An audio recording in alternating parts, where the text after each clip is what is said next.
Research shows millennials are more stressed than the rest of the nation. Tonight on the 504, we're talking about millennials and mental health. Narcissism, anxiety, depression, they're all linked to young adults born in the 80s and 90s, but where's the stigma coming from?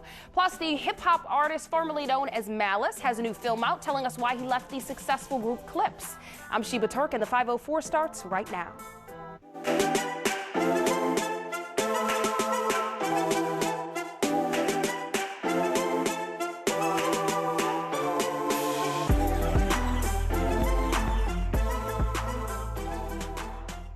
Good evening and welcome to the 504. Mental illness certainly still carries some stigma, but when it comes to young adults between 18 and 33 years old, we are more open to sharing our opinions on everything thanks to social media. That includes talking about being depressed and anxious and posting heated rants for the world to see.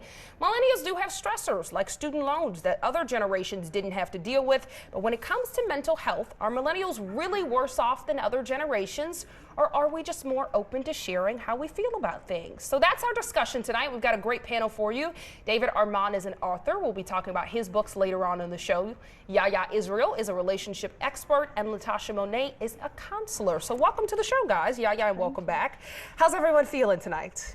Feeling well. All right, we were already having the discussion about who is a millennial, which is funny. We all had to look it up, I think. Right. But tonight we're going with 18 to 33. So three of us consider ourselves millennial. David, you don't want to be in our group? Not that I don't want to be. You're like, according to the definition, I'm not. Yeah. All right, so let's get started tonight. You guys read or hear often that millennials deal more with mental health issues than other segments of the population. So do you guys think that this is true, or are we just more open to sharing? Because social media has made us so open to going online, and it's acceptable to be like, I had this terrible day, or sometimes it's trendy to be like, I'm depressed. So do you guys think, and Yaya, I'm going to start with you, from millennials, are we really more stressed and fragile and can't handle life, as a lot of people like to say about millennials, or are we just putting our business out there too much? I think it's a little bit of both. Okay. Actually, we have a lot more stressors. Mm-hmm. But I do know some elders who are stressed out as well. But they're like, why are y'all telling everybody y'all stressed out? Right. I would never and I love share that you called them elders. They're going to appreciate that. Well, they are, but they wonder why we're so open, and I think that is a part of it, that we really don't have any barriers to what we'll share anymore. Okay, David, you're not one, so we're going to skip you first. All right, Latasha, you get to speak in on this one. Well, I think it's a little bit of both. Okay. I believe that because the platform has changed. We didn't have social media back then, right. So now it's a little bit more rewarding for people to post things and they get likes. Mm-hmm. So it's almost like a conditioning and a rewarding system. Mm-hmm. And they didn't have that before. Okay, all right, and David, your turn. What do you think of these millennials? Well, I think, there's definitely more stress just because everything moves so much faster. It seems like, because of social media and because of the things that, there's, I guess it's kind of like what you're saying, this instant gratification almost, if you want to call it gratification, but if you feel bad about something and you post it and people like it or respond to you, whether it's a superficial feeling or not, you feel better. Yeah. Somehow, like someone can relate to me or someone understands what I'm going through. Whereas before you had to call someone on the phone or write a letter. Right. And now it's just right away. It's literally everywhere. Okay, so this takes us to online comics about mental health that are helping to change the way we talk about mental illness. So there's even an Instagram account. It's called Let's Talk About Mental Health, where people are encouraged to share their stories about mental issues to help end the stigma. But should we be broadcasting everything we're going through online? We have all kind of said, hey, millennials definitely do this. But Latasha, I'll start with you on this one. Is this a good or a bad thing? Because you counsel people. Do you have a lot of millennials who are your clients? Yeah, definitely. And I believe that it can be a good thing. Yeah. It just depends on how it's used. Okay. It really depends on how it's used. If it's relating to the stigma and breaking the stigma for teens, because there is a stigma of mental illness and people getting help. So they can use social media as a platform to actually build up their self-esteem, for instance, things like that. But on the same token, too much of social media can turn into something that's really bad, like cyberbullying and trying to compare yourself to others unfairly, things like that. Right, and it's also frightening if your self-esteem is based on social media, Right, because then you're just right. going to keep going back there for more and more of it. So yeah, what do you think about that part? Should we be, do you like when people are posting these status, I'm so depressed because of this, I'm so anxious because of this? Oh, well, personally, no, I don't like it. Really? I actually try to monitor who I follow and what I'm seeing on my own timeline, but I do think that it's good in a way, because a lot of teenagers, I know when I was growing up, I wanted to be a counselor because I dealt with depression and I didn't feel like anyone got me. So they can go there and get that support. So that's good, but a lot of times it's just for the likes, it's just for that self-esteem boost, and then no, because actually you're perpetuating it within yourself. You're like making yourself want to be depressed so that you can get those likes again. Right. Okay. Well, we're going to continue the conversation after the break. David, we'll hear from you first after we take a quick break. Our conversation on millennials and mental health will continue. We're talking about Kanye and how some people are saying that he's experiencing a mental breakdown that's unfolding right on social media.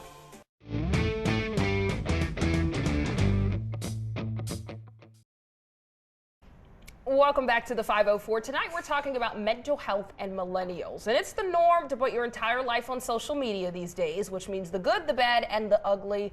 But then there's constant judgment, really no matter what you post. David Armand is an author. Yaya Israel is a relationship expert. And Latasha Monet is a counselor. They're joining me tonight for our conversation. And let's dive right back into it with some memes that are really popular on social media right now. You guys have probably seen them. They are the Be Like Bill memes. And they basically passively aggressively call people out for behavior that we see on social media kind of all the time. For instance, the one where Bill sees something that offends him, but Bill is smart, so Bill moves on. This is a lighthearted way to put people in check. Or are we just making everyone feel bad for the things that kind of everybody's guilty in some way? If you're on social media, you're doing something that annoys someone, I promise you, right? Even if we think we're better than everyone else. So what do you guys think here? Do you like the Be Like Bill memes, or is it just us being more obnoxious? David? I thought, when I first started seeing them, I thought they were funny. They are funny. And I wasn't offended by them. You know, I guess there's a sort of a passive aggressive element to them. But I still thought they were funny. But interestingly, I read shortly after this came out that a lot of people who were posting those, they were doing something with like spam or something, to where it was like a malware. Oh. I don't know if that was true or not, but I read that because so many people were posting those. Oh. But I don't know. But that, Okay, maybe you that could got be a one whole of the other cyber downsides. internet issue going on. None of us can But I didn't help. post any though, thankfully, so I didn't You're have to worry hilarious. about that. But, Okay, so you just thought they were funny and moved on. Yeah, I did. I thought they were funny, and they were true. You know, like anything else. I mean, that's what makes it funny, is because so many people are posting those sorts of things. Yeah, and Latasha, from a mental health standpoint, is it good for us to call each other out on things or be quiet? Does this even work on social media? As he mentioned, I believe it is a bit passive aggressive, the way that they, present the memes. But at the same time, I feel like they're passing too much judgment. It takes so much energy, so much of your energy to judge other people, to constantly worry about what they're doing. So the Be Like Bill memes, it's constantly passing judgment on other people. So it's just more of what social media already does. Exactly. All right, well, let's move on to the next topic. Someone else who's being judged recently, celebs, of course, are on social media just like the rest of us. Kanye, though, has been really active lately, posting rants about everything from the millions of dollars of debt that he claims he's in, asking for billions of dollars from Facebook's CEO, and fighting with Wiz Khalifa. Then some audio from him going off backstage at SNL was leaked recently, and it's just added to more people's perception that he needs some mental help. Listen to this. Grow by 50%. Stanley Kubrick. Apostle Paul. And Escobar. By 50% more influential than any other human being. Don't with me. Don't with me. Don't with me. By 50%, dead or alive. By 50% for the next 1,000 years. Stanley Kubrick, yay. Okay, so we've been covering Kanye a lot on the show lately. He's making the news over and over. But there are people who personally know him who have been saying they think he needs some help. What do you guys think? Can you judge from social media? Because this could all be a publicity stunt. I can judge from social media, but I won't judge from social media. But I can say that if his friends say he needs help, he probably needs a little bit of help because they know the old Ye. Yeah. So if they feeling like the new Ye is a little off, and we can all say, you know, college dropout Kanye versus Yeezus Kanye. Right. Where is the disconnect there? So, but I feel like that rant, we all go off sometimes. We all have our moments where it's like, look, you're gonna give me my props. So he was just having a moment. Trust me, we're not judging one isolated moment. He's had many moments in the last few weeks. Right. David, do you follow Kanye? I do. Okay, he's had a lot going on. Yeah, and really, what my response to it is always to be kind of sad for him, because since he's in the spotlight, he gets so much criticism and so much negative. And so if it were a regular person doing that, you may get a little bit of that, but who's someone in the spotlight like he is, everybody's just so quick to not like him or to criticize him. Right. And my first instinct is, and maybe it's because of my background, like growing up with people who have mental illness, and is to feel just compassion and to think, maybe this is a cry for help, maybe it's a publicity thing, but then, you know, the Beatles, when they got into trouble, you know, whenever that was, when they said we're bigger than Jesus, you know, they said that, and everybody were, you know, they're crushing the Beatles records and everything after that. I don't know. It just makes me feel very sad. It makes me feel sad, and if I were in any kind of position to reach out to someone like that to help, I mean, I think that's what we need to do, is offer compassion. Could you judge from someone's social media that if they need help?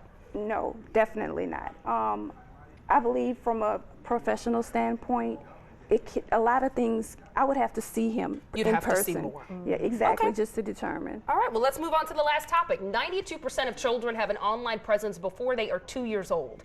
Millennials are often called narcissistic, but are we learning that from our parents? There are more selfies, more competition, and more sexualization, all in an attempt to get more attention. So are we really more obsessed with ourselves, or you guys kind of talked about this earlier, is this just a cry to fit in, right? Are we just so obsessed with ourselves that we keep posting, or as you said earlier, this is how you get attention nowadays, so you're gonna keep posting? I don't know. What do you guys think? Really quickly, because we're out of time, but do you think millennials are more narcissistic than anybody else? Yeah, attention is a need. Attention is a need. A child without, you know, love and care from a parent will go without and will be malnourished almost. So now parents are busier. They're away. We give our kids electronics to kind of keep them occupied, and they're going to those electronics for that attention that they're missing at home. So yeah, this generation is crying out for attention, and that breeds narcissism. All right, and you guys both agree we're more narcissistic? Yes. Okay. I think so. I love that people so, they're like, yeah. Okay. All right. Well, then that's it. Thank you guys so much for being here for this discussion. I wish we had more time to keep up with Yaya and her work. You can visit inspiredlife.com, and to contact Latasha Monet, visit her website, monetslab.com. You can also check out her Instagram at Monet's Lab. Well, coming up, David Armand is going to talk more about his new memoir, My Mother's House. Well, David Armand has been with us all night long, and coming up next, he's giving us the deets on his new memoir.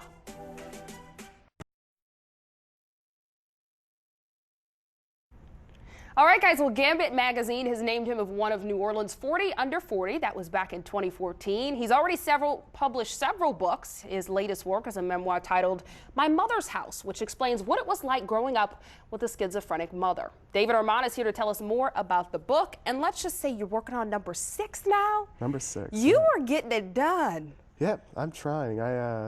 I guess I just have a very intense work ethic, and I feel guilty when I'm not working. Well, that's a good thing. And you teach as well, so you do this on the side. I do this on the side, nights, weekends, mornings. That's intense. All right, so you were on our mental health panel tonight because you have a very special story of mental health. Kind of tell us what this memoir is about. Well, my mother, I actually wasn't raised by her. She is schizophrenic, as much as she would never admit to that diagnosis. I mean, she is diagnosed as a schizophrenic. And so she put me up for, I was adopted when I was 2 by an aunt and uncle. And I was raised by them. And then it wasn't until I was 20 when I first met my mother. So I didn't know her my whole life. But I, of course, being in the family, I heard a lot about her. And sometimes, people in my family would refer to her as the crazy person.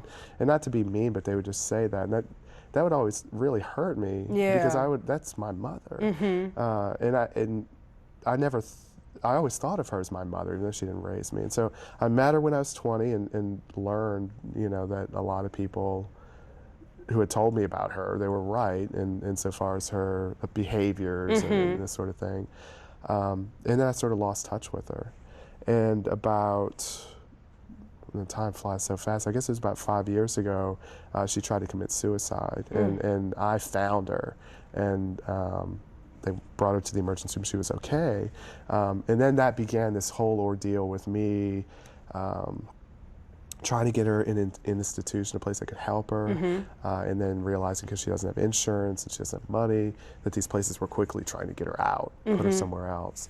And a lot of the burden fell on me. And so for a while she lived with me. And I have 2 young kids, I have a wife, and it was very taxing. Yeah, and this must have been hard to write about something that's so close to you. Surprisingly, it wasn't. Really? That's the thing. People ask me that, and first of all, I never set out to write a memoir. I never thought that I would do that. I consider myself a novelist. You know, so I've written 3 novels. They're all fiction, even though, you know, just like any fiction, parts of it are autobiographical, I guess. But one day, and it was about a year ago to the day, I sat down. It was the day before my birthday of all times, and I wanted to write a blog about my mom because I lost touch with her again after all this, and so I started writing this blog, and it turned into 10,000 words within about 3 days. And I thought, I can't post this as a blog. You know, this is too long. Nobody's going to read this. And so I just kept going and seeing where it would happen, and I realized I had so much to write about. And then the other strange thing is, in 6 weeks to the day, I finished it. I had a 50,000 word book. Okay, well, this is the teaser for it. Thank you so much for being here to tell us about it tonight. To keep up with David's work, guys, you guys should visit davidarmandauthor.com. Well, that is going to be it for tonight. Thank you so much for watching. We'll see you back here tomorrow night at 9 for more of the 504.